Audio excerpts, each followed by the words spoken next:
Live from the studios of Barcelona, Spain, it's Slade Suiter. Live on Authenticity Radio. Slade Suiter, live on Authenticity Radio. It's a radio show about real people and real authentic talk. And now, your host who has the hospitality of a fat and jolly innkeeper, Slade Suiter. Hello, and thank you for joining us today. This is Slade Suiter, and today we have part 3 of Working Your Own Conflict. If you recall, part 1, we discussed a little bit about what conflict is, healthy and unhealthy conflict.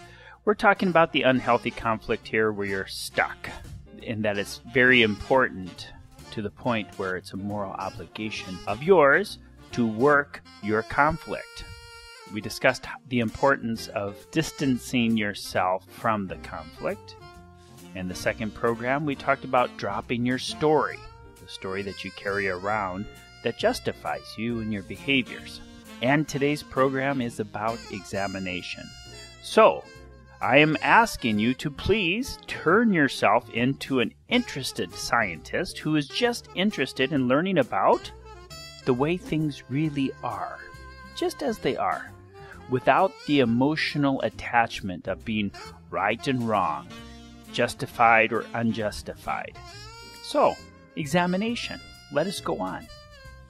Bring into mind the conflict that you're currently engaged with or working on.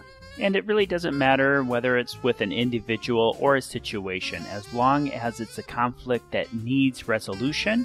That's what I want you to recall. Now, since we're all respected scientists, I want you to see your story up on the operation table. However, it is listless. It's just lying there. And you'll notice that there is a cord coming out of your story, and right beside the outlet, you'll see that it is unplugged. And you intuitively know that if you plug your story back into the outlet, it will be live, it will come alive and charged, full of emotions that will suck you back into the conflict as you always have been. So thank goodness you have done the work before, you've distanced yourself, and you've dropped your story, so now we can safely examine it. So now I invite you to pick up a scalpel and cut that baby wide open. Cut that story wide open. Don't be afraid. You're not going to hurt it. It'll be around if you need it. So as you cut it open, I want you to notice that there's a lot of values in this story. Things that you have been up till now holding your ground with. Not giving in, holding your ground. Things that have been very important for you. So let's take a closer look at the values, shall we? Please pick up the magnifying glass and take a look at the values. Oh, what's this? There's 2 components to the values. Let's look closer. One set of values seems to have an internal component, and the other set of values have an external component. Well, let's look even closer. Oh, the values that have the internal component are the values that you have consciously accepted as your own. So what about the others?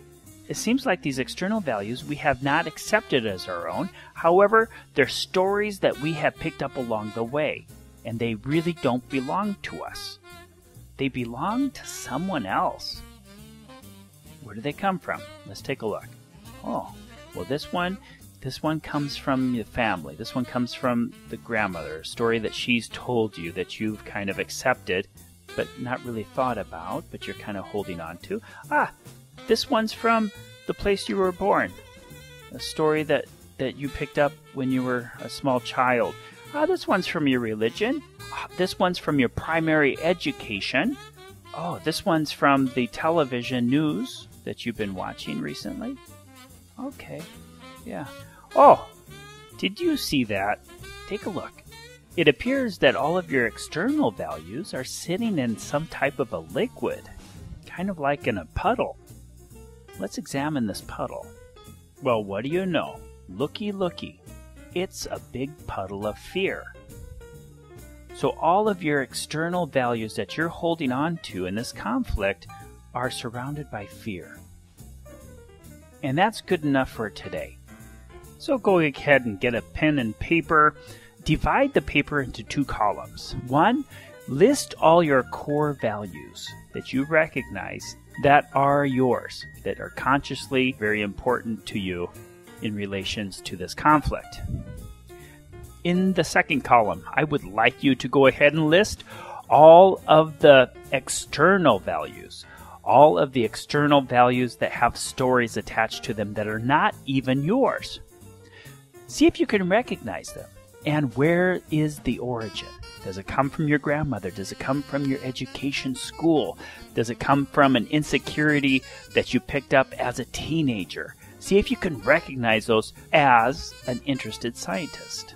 That means that you're not trying to protect yourself as you're listing them.